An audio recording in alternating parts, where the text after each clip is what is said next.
آج ہم جناب پڑھ رہے ہیں آیات مبارکہ 114 کے فوائد اور خلاصہ تفسیر۔ اے مسلمانوں، تم ان کی کہاں تک شکایتیں کرو گے؟ ان کی گمراہی کا تو یہ حال ہے کہ باوجود کہ ان کے دین میں بھی مسجدوں کی عزت ہے۔ مسلمانوں، ان یہود و نصارہ کی کون کون سی شکایت کرو گے؟ ان کے اپنے دین میں، ان کے اپنے دین کے مطابق مساجد کی بہت بڑی عزت ہے، مگر انہوں نے جوش تعصب میں اس کا بھی لحاظ نہ کیا اور انہیں ویران کیا۔ بتاؤ اس سے بڑھ کر کون ظالم ہوگا؟ دعا یہ مانگیں کہ کسی کے تعصب ہٹ دھرمی کی وجہ سے نیکی کے کاموں کو برباد نہ کرے۔ جو خدا تعالیٰ کی مسجدوں کو خدا تعالیٰ کے ذکر سے روکے اور ان کے ویران کرنے کی کوشش کرے، جیسا کہ عیسائیوں نے بیت المقدس پاک میں کیا اور مشرکین نے بیت الحرام میں، واقعی یہ بہت بڑا ظلم ہے۔ دوستو، سب سے جو امن کی جگہ ہے نا، سب سے امن کی جگہ پوری کائنات میں وہ مسجد پاک ہے۔ سبحان اللہ۔ سب سے اچھی جگہ مسجد پاک، سب سے بری جگہ بازار۔ ایک دفعہ ہارون رشید نے اپنی بیگم کو کہا کہ شام سے پہلے اگر تو میری سلطنت سے باہر نہ نکلی تو تجھے طلاق ہو جائے گی۔ ٹھیک ہے نا جناب؟ اس وقت حضرت امام ابو یوسف اس وقت کے چیف جسٹس تھے، یعنی قاضی القضاء پوری سلطنت کے۔ وہ فوراً آپ کے پاس بھاگی کہ میں جتنی بھی تیز گھوڑے پر سوار ہو کے جاؤں، اس کی سلطنت تو غالباً دارالخلافہ مصر میں تھا، اپنا عراق میں تھا، جب بغداد شریف میں تھا، تو اس کی سلطنت تو آپ کو پتہ کہاں تک تھی کہ میں جتنی بھی تیز چلوں میں نہیں جا سکتی۔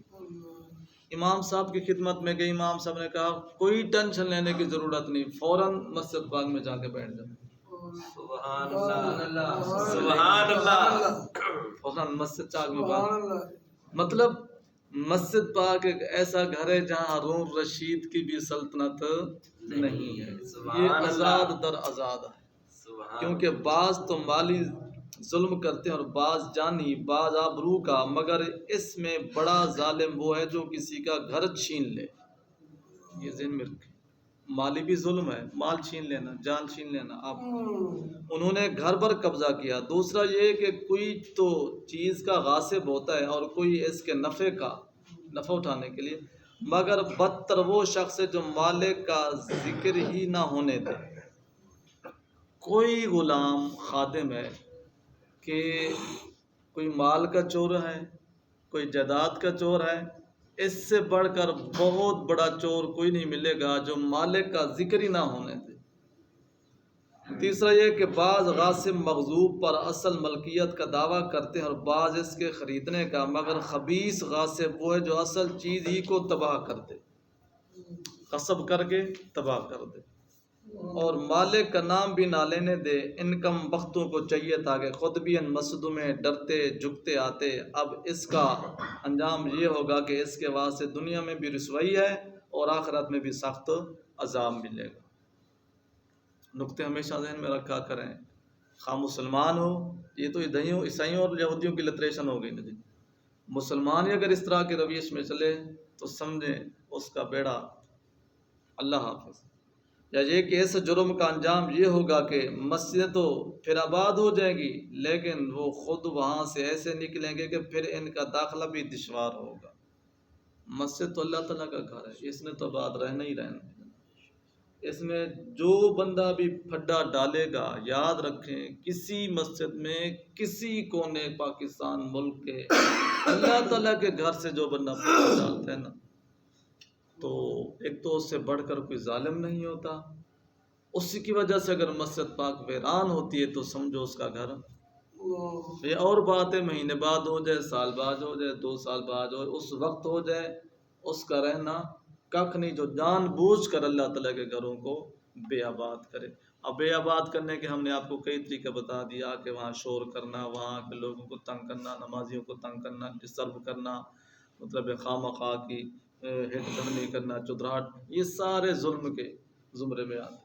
بس بندہ کوشش کرے کہ، اور جس طرح بعض ہمارے مہربان ہیں ایسے ولیوں کی طرح خاموش طبع سے آتے ہیں، یقین مانے نماز پڑھی خاموش طبع سے چلے گئے. ہمیں مجبوراً جس طرح کہتے ہیں بے سختاً ان کی تعریف کرنا پڑتا ہے، یار بھائی یہ بھی تو انسان ہے، نہ لینا نہ دینا نہ شور نہ بعض بندوں کی نیچر بھی ہوتے ہیں، ان کو کہنا جب گفتگو ہو رہی ہوتی ہے سن بھی رہے ہوتے ہیں، لیکن پھر اپنی عادتوں سے بات کرنی ہے. مسجد پاک میں گیٹ سے باہر جا کے کریں تاکہ اللہ تعالیٰ کے گھر میں آواز نہ ہے. بالخصوص جب نمازی نماز پڑھ رہے ہیں تو پھر تو بندے کو ویسے بھی حیا آ جانی چاہیے. وہ چھوٹی موٹی چیز ہو لوگوں کو بتانے کے لیے، دکھانے کے لیے اپنے آپ کو میں ایسا پاسا ہوں، نیک ہوں، میں ہمدردی کے طور نہیں. مسجد پاک ادب پہلے، بات ختم. بس ہم بھی تو لوگوں کو موٹیویٹ کرتے نہیں کرتے، ہر لحاظ کے مسائل بھی بتاتے ہیں، دینی مسائل بھی، لیکن ہمارا شور و غوغا تو یہ کچھ فطرت کی بات بھی ہوتی ہے. اچھا آگے جناب اس کے فائدے یہ ہیں، جو شخص مسجد کو کسی طرح ویران کرے وہ بڑا ظالم ہے، اور جو اسے آباد کرے وہ بہت ہی ثواب کا مستحق ہے. قرآن پاک بھی یہی فرماتا ہے، انما یعمر مساجد اللہ من آمن باللہ والیوم الاخر واقام الصلاۃ وآتى الزکاۃ ولم یخش الا اللہ.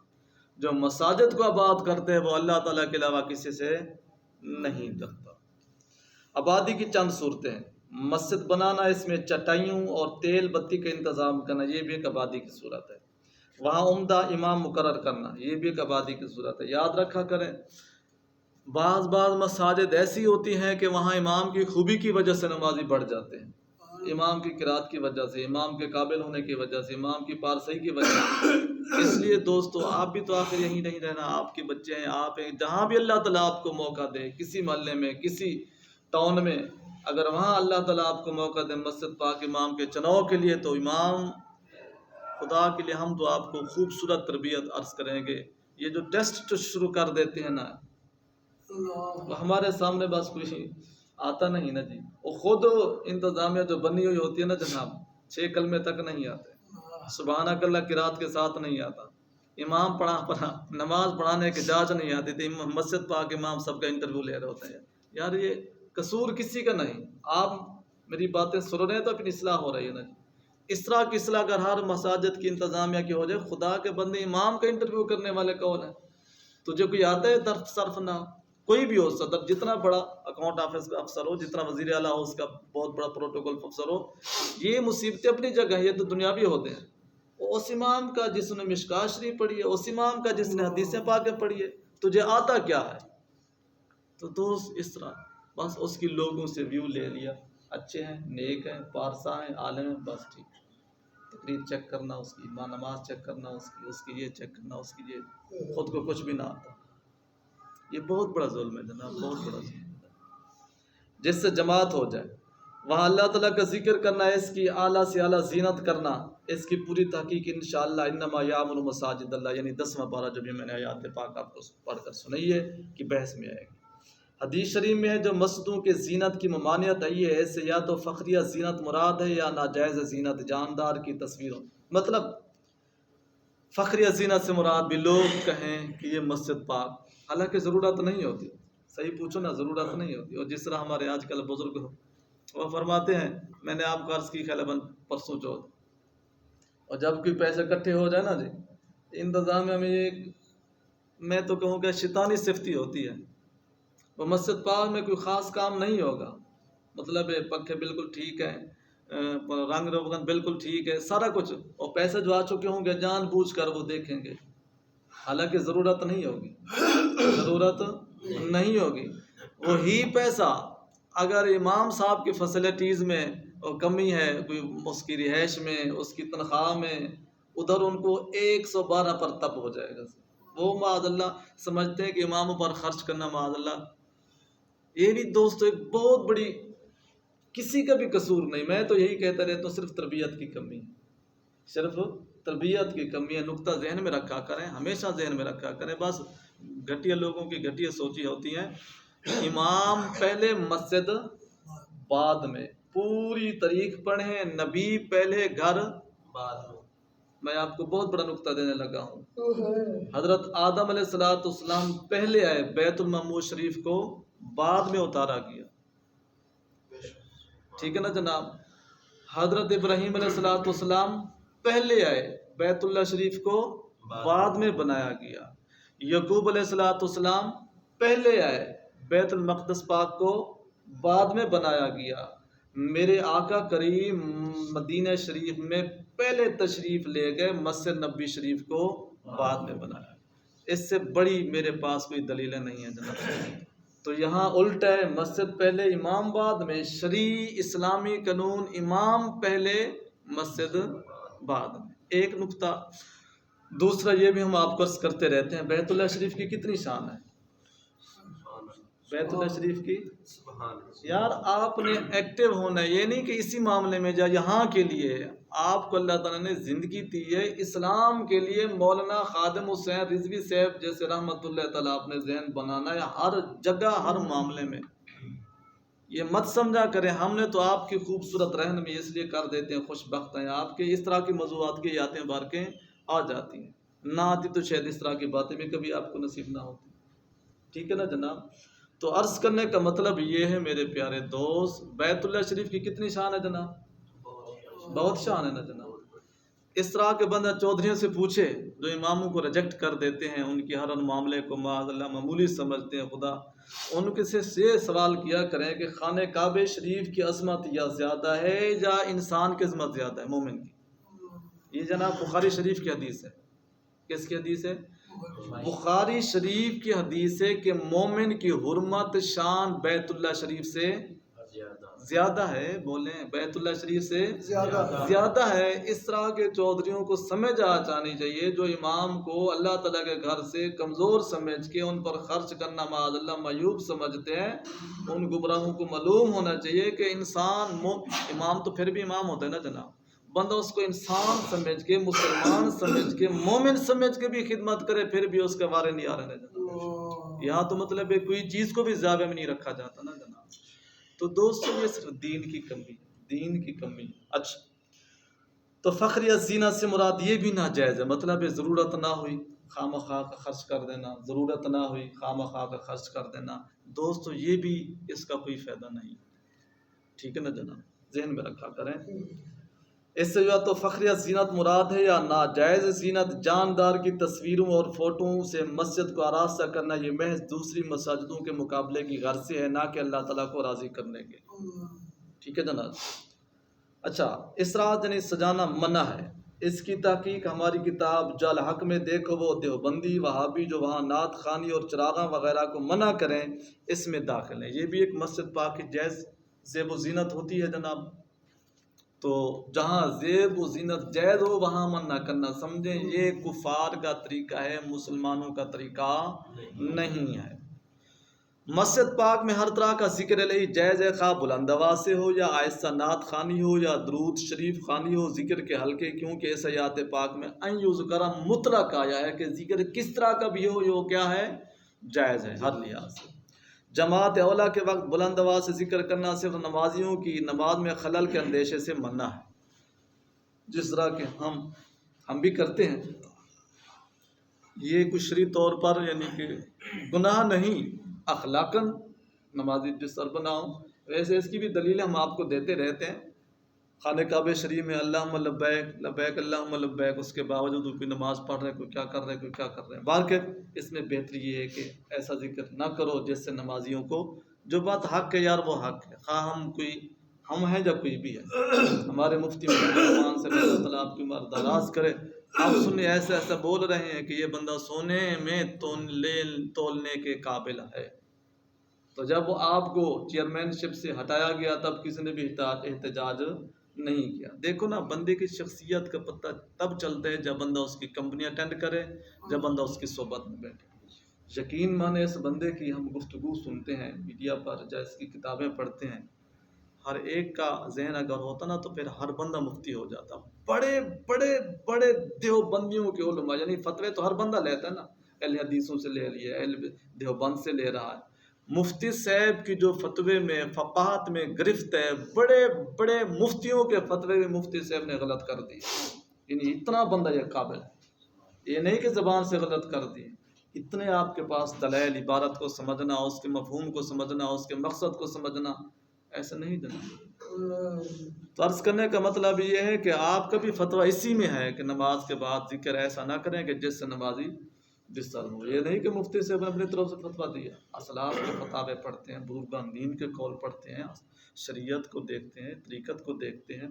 برکر جماعت اولا کے بعد ہر طرح کا ذکر جائز ہے. پہلی جماعت کے بعد صحابہ کرام نے مسجدوں میں نعت خوانی کی اور حضور علیہ الصلوۃ والسلام نے ہر نماز کے بعد ذکر بالجار فرمایا. اس کی پوری بحث ہماری کتاب جال حق میں دیکھو. یہ جو ہم کلمہ شریف پڑھتے ہیں نا، یہ آپ کو معلوم ہونا چاہیے. تو اس کو کہتے ہیں ذکر بالجار، یعنی بلند آواز سے. تو یہ شریعت میں منع نہیں ہے بلکہ حدیث و پاکوں میں آیا ہے. جس چیز سے مسجد کی جماعت گھٹے وہ منع ہے، جس چیز سے بھی، کیونکہ یہ ویرانی کی کوشش ہے. ٹھیک ہے جناب. لہٰذا وہاں بد مذہب یا سخت مزاج نرا جہل امام رکھنا بھی منع. بدبو اپنا دو چیزیں ذہن میں رکھیں. ایک تو جہل امام جو شریعت کی سوجھ بوجھ نہ رکھتا ہو، کیونکہ نمازی ایک مسئلہ پوچھیں، اگر وہ ان کو سیٹسفائی نہیں کر سکا، سمجھو وہ چلے جاتے ہیں. وہ کہتے ہیں یار اس کو تو پتہ ہی نہیں ہے. یہ جہل امام یہ کوئی معمولی مصیبت نہیں ہوتی جناب. یقین مانے یہ نہیں کہ ہم تو آپ کے جوتوں کے جوڑوں کے صدقے سے مالک نے مہربانی کی ہوئی ہے. ہمارے اپنے معاشرے میں کتنے خطیب حضرات ہیں جو معمولی مسئلے کہتے ہیں کر سب یہ کیسے مجھے بھی چڑھ تو بٹ جاتے ہیں کہ امام ہو کے کم از کم تو مطالعہ نہیں کر سکتے. امام ہو کے کم از کم تو سے مسئلے مسائل نہیں کہا کر سکتے. امام بڑے کھلوتے ہیں جناب. بے حد ایسے چھوٹے چھوٹے مسائل ہم بندے نہ چیز سے پوچھنے کے لیے آتے ہیں، جب وہ آوازوں میں بھی مجھ سے زیادہ ہیں، شہرت میں بھی زیادہ ہیں، پیسے میں بھی زیادہ ہیں. اس جگہ کی تکلیف ہوتی ہے کہ خدا کے لیے خدا کا خوف کرو. ایک بات. دوسرا بد مزاج میں سختی بھی آتی ہے. وہ میرے کبھی کبھی دوست کہتے ہیں کر صاحب آپ کے مزاج میں کبھی کبھی سختی آتی ہے. میں نے کہا استاد مولانا خادم سے رضوی سے برحمد، میں نے کبھی کبھی نوٹ بھی کیا ہے، کبھی اپنی ذاتیات کے لیے بھی سختی آئی ہے. بات کو سمجھیں. کبھی ذاتیات کے لیے کوئی بندہ اتنے عرصے میں آج کل کہہ سکتا ہے کہ ہم نے آپ کو تسی کی بجائے توں بولے تھے تسی سرنک چڑھ پڑے ہوتے. میں نے کہا یہ سختی نہیں. اگر دین کی وجہ سے کسی کو بندہ نارمل طریقے سے جب سخت طریقے سے، یہ سختی نہیں، یہ سمجھا کریں عین دین حق ہے. کیونکہ میرے آقا کریم صلی اللہ علیہ وسلم نے پہلے نرمی سے سمجھایا، پھر آپ نے تھوڑا سا سختی سے سمجھایا، پھر آپ نے فرمایا پھر آج اپنا. تو پھر وہ نبی پاک صلی اللہ علیہ وسلم کی ذات پاک و معاذ اللہ اربع خربہ معاذ اللہ، پھر خربہ معاذ اللہ سخت مزاج کہیں گے. سمجھنے کی کوشش کیا کرے. بندہ یہ سمجھے کہ یار امام صاحب نے یا استاد صاحب نے مجھے ٹوکا، مجھے کہا، وہ بندہ بجائے غصہ کرنے کے فوراً سمجھے یار یہ میں نے جو کام کیا تھا ٹھیک تھا کہ نہ ٹھیک تھا. جب اس کو پتہ چل جائے کہ یار کام بالکل خلاف شرع تھا، ٹھیک نہیں تھا، اخلاقاً ادباً احتراماً، بات ختم. جب یہ چیزیں بھی پئی جائیں کہ یار میری غلطی تھی تو اس نے تو ٹوکنا ہی ٹوکنا تھا. تو دوستو یہ سختی نہیں، یہ عین اسلام. ہم آپ کو بہت بڑی پیاری پیاری دلیلوں سے عرض کرتے رہتے ہیں. ٹھیک ہے جناب. اسی طرح بدبودار چیزیں لے جانا مسجد پاک میں، کچا لہسن پیاز کھا کر، حقہ پی کر، بدبو زخم والے وہاں جانا، یہ بھی کیا ہے؟ ناجائز. یہ چیزیں کھا کر آنا. کسی نمازی کو آپ کے جب کوئی بھی ہے اس کے منہ کی بدبو کی وجہ سے اس کو یہ ایسے معدے کی وجہ سے نا بعض لوگوں کے منہ میں سے سمیل آتی ہے، تو ساتھ والا تکلیف ہوگی نا. ٹھیک ہے نا سر. وہاں ایسا کوئی زخم ہے، کہیں بھی زخم ہے، گو ان نے پٹی کروائی ہوئی ہے، اس سے بدبو آتی ہے. حکم شرع ہے کہ وہ مسجد پاک میں نہ، کیونکہ ایسے مسلمانوں پہ اذا ہوگی اور وہ آنا چھوڑ دیں گے. وہ پچھلے کو جمعے کی بات ہے، پتنی پرلے جمعے کی بات ہے. وہ جو بابا آتا ہے، وہ جو بچہ آتا ہے، وہ جو زور زور سے پڑھتا ہے. ہم تو چلو کہتے ہیں، میرا تو کیونکہ اخلاقی فرض بھی ہے اور میرا حق بھی ہے، ہم نے نہیں کہنا تو اور کس نے کہنا ہے. اور آخر میں جمعے والے دن کچھ لوگ بول پڑے. مطلب ہم تو گئے بگے ان کو کہتے رہتے نا کہ خدا کے لیے نماز ایسا پڑھ، نماز ایسا پڑھ. اور بھی تو دوست آئے ہوئے ہیں اپنی محبتیں لے کر، اپنے خلوص لے کر، اپنے احترام لے کر. دیکھیں نا جب ہم جائیں گے، دنیا داری، فتنے فساد، یہی تو چند لمحے لوگ سکون کے لیے آتی ہیں. تو ہر بندہ اپنا درد لے کے آتے ہیں خضوع سے. وہ بندہ ذرا زور سے پڑھتے تو اس طرف تو ہوتے نا. پچھلے جمعے نہیں بلکہ پلے جمعے کے بعد وہ آخر میں نمازی بول پڑے. انہوں نے کہا یار اس کے پاگل پن کو ہم کیا کریں. بلکہ مجھے دوست بتا رہے تھے کہ اسی وجہ ماں عرض کرنے کا مطلب یہ ہے پیارے دوستوں، کوئی نمازی زور سے پڑھے یا جس انداز سے پڑھے، نقطہ ایک ہی ذہن میں رکھنا ہے، جس سے دوسرے دوست ڈسٹرب ہوں فوراً آپ کو مکمل اختیار ہے اللہ تعالیٰ کی طرف سے اس کو اخلاقاً پیار سے منع کر سکتے، بس بات کریے وہ جس طریقے سے بھی دوسرے نمازیوں کو ڈسٹرب کرے۔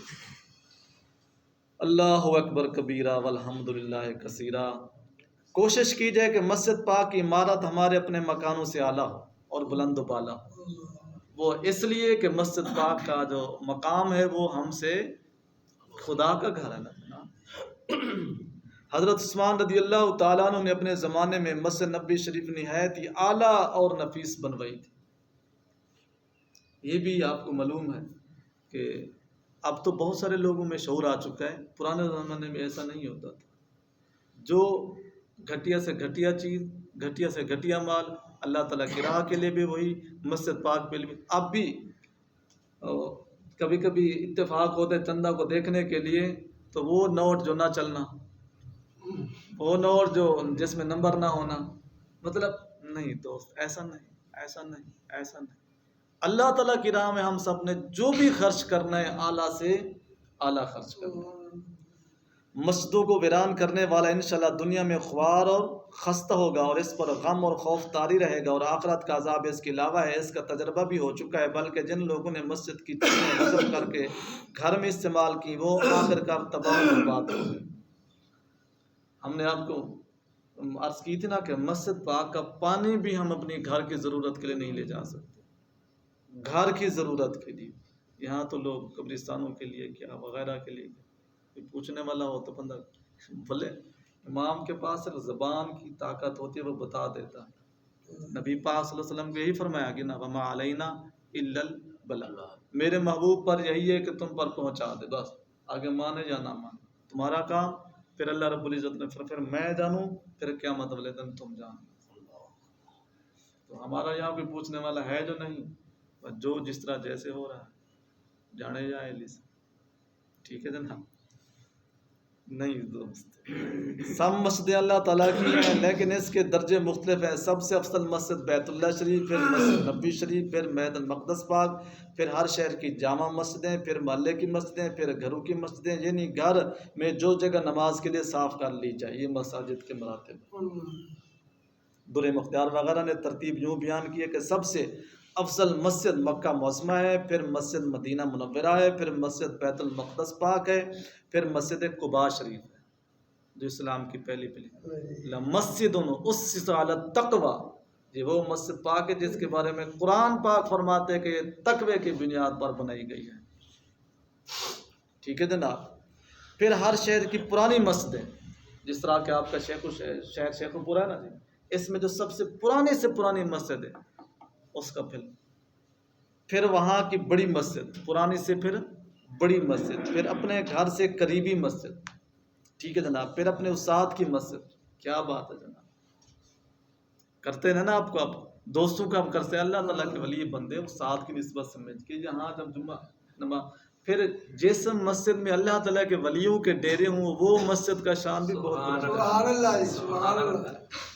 شامی نے اس کے علاوہ اور بھی مسجدوں کا ذکر کیا ہے جناب، 2-3 مسئلے رہ گئے ہیں، لمبا درس ہو گیا ہے، درس سے پھکنا۔ تفسیر عزیز نے فرمایا کہ مسجدوں میں جھاڑو دینا، انہیں تھوک وغیرہ سے صاف کرنا، انہیں معطر کرنا بہت بہتر ہے۔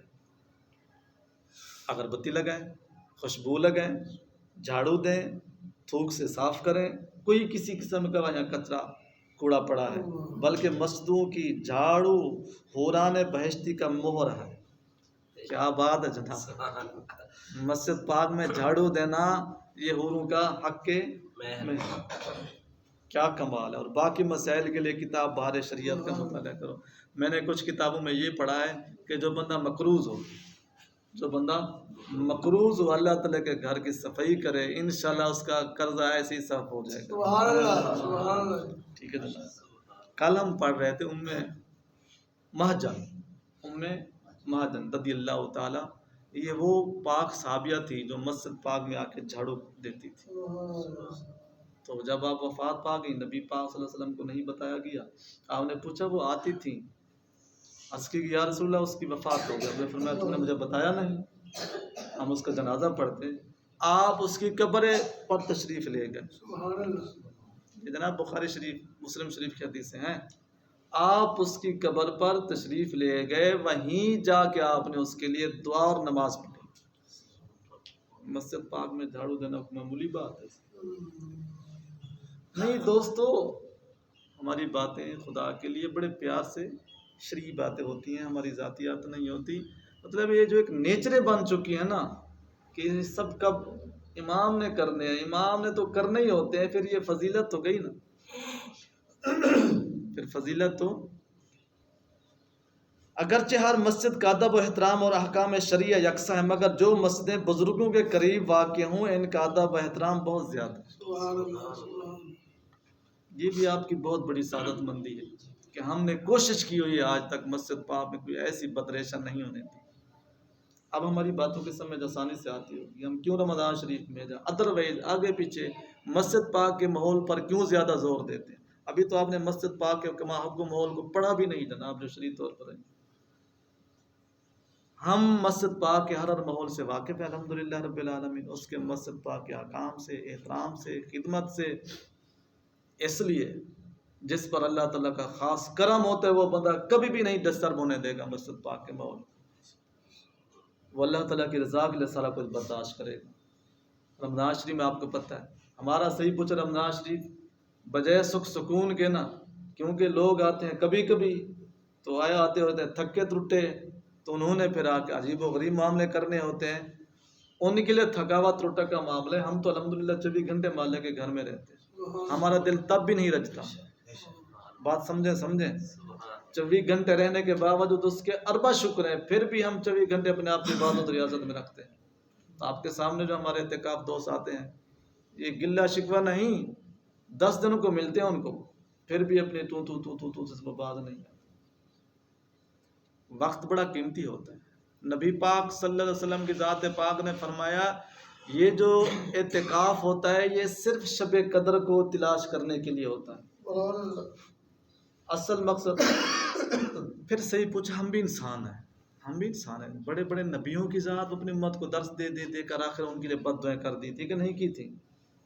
پھر بندہ جب سمجھاتا ہے خدا کے بندے یہ حکم الہی ہے, یہ تمہارا اعتکاف ٹوٹ جائے گا, ایسے بھی حص ہوتے ہیں. یقین مانے جب ہم نے مسئلہ بتا دیا نا جناب کہ اس طرح کرنے سے اعتکاف گیا, پتہ نہیں وہ کیا نیچر لے کر آتے ہیں. پھر کیا کہتے ہیں یار قبول کرنے والا, کیا اللہ تعالیٰ نے نہیں بتایا حدود تلک حدود اللہ قرآن پاک میں نہیں آیا.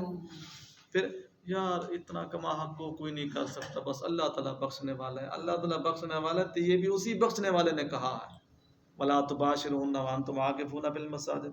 اسی نے کہا نا جی دوران اعتکاف یہ نہ کرو یہ کرو, تلک حدود اللہ, یہ بھی اس نے کہا کہ یہ میری حدیں ہیں. نہیں دوست ایسا نہیں ہونا چاہیے. دین کو اس زاویے سے دیکھے بندہ جس زاویے سے دین آیا. ٹھیک ہے جناب. اچھا آگے جناب, ایک تو مسجد پاک کا ادب, دوسرے اس بزرگ کا ادب جو مسجد پاک کے قریب سو رہا ہے. اس لیے مسجد نبوی شریف, مسجد بیت المقدس, مسجد خانہ کعبہ شریف معظمہ میں ثواب عبادت کا بھی زیادہ ہے اور وہاں کا احترام بھی بہت زیادہ ہے. مسجد نبوی شریف میں نبی پاک صلی اللہ علیہ وسلم آرام فرما ہے. خود کعبہ شریف ہے جو خود کعبہ شریف ہے. حاجیو آؤ شہنشاہ کا روزہ دیکھو, کعبہ تو دیکھ چکے ہو, اور کعبے کا کعبہ. سبحان اللہ. ٹھیک ہے جناب. اور وہاں طواف کی جگہ 400 انبیاء علیہ السلام سو رہے. یہ بھی نقطہ ذہن میں رکھنا. یہ تو مطاف شریف ہے نا, یہ مطاف شریف, اس میں روایت کے مطابق 400 انبیاء والمرسلین کی مزارات ہیں یہاں. اور جو حتیم شریف آپ کو اس طرح نظر آ رہا ہے, اس طرح یہاں حضرت اسماعیل اور آپ کی امی پاک حضرت سیدہ حاجرہ سلام اللہ علیہ وہ تشریف فرما. ٹھیک ہے جناب. مسجد قدس میں یعنی بیت المقدس پاک میں بہت سے انبیاء والمرسلین تشریف فرمائے, سو رہے ہیں, آرام فرمائے. ٹھیک ہے. بزرگوں کے شہر کی بھی تعظیم ہے. باتیں بڑی لمبی ہو جاتی ہیں جناب. جب ہمارے پیر پٹھان صاحب کی خدمت پاک میں نا سیال شریف والے شہنشاہ حضور شمس العارفین آتے تھے تو یہ کتابوں میں موجود ہے. توسے شریف کی جہاں سے حد شروع ہوتی تھی, توسے شریف ڈی جی خان تحصیل توسا، جہاں سے توسے شریف کی حد شروع ہوتی تھی وہیں سیال شریف والے شہنشاہ اپنے جوتے اتار دیتے تھے، سبحان اللہ سبحان اللہ اور اس طرح چلتے بامنے طرف، بامنے یعنی کہ اپنے دونوں ہاتھ اور گھٹنے ایسے ٹیک کر، اور یہی پوزیشن پیر پٹھان صاحب کی جو ہمارے قبلہ عالم کی خدمت میں جاتے تھے، کرل پیر صاحب، جب حدود چشتیہ شریف شہر شروع ہوتا جوتے ختم، ایک دفعہ لکھتے ہیں، بس بات پھر لمبی ہو جائے گی۔ بارکہ ادب سے سب کچھ ہے دوست، ادب ہے تو بس سمجھو خزانہ پاس ہے، ادب نہیں ہے تو خالی ہے، بس بات ختم سب۔ رب تعالیٰ نے نبی بنی اسرائیل کو حکم دیا تھا وَادْخُلُوا الْبَابَ سُجَّدًا، وہ جو بات چل رہی ہے جمعے میں کہ سجدہ کرتے جب انہوں نے ان کو کہاں کہا تھا؟ جہاں بیت المقدس پاک کا جو مین گیٹ تھا، ہاں گیٹ میں انٹر ہونا ہے سجدے میں، عاجزی سے، تعظیم سے، ادب سے۔ اس شہر کے دروازے میں سر مسجود ہو جاؤ، کیونکہ وہاں یعنی بیت المقدس پاک میں انبیاء والمرسلین کے مزارات ہیں۔ اللہ تعالی ہم سب کو بس دین کی خالص تعلیم سے اور اس کے عمل سے مالا مال فرمائے۔ بسم اللہ الرحمن الرحیم۔ افضل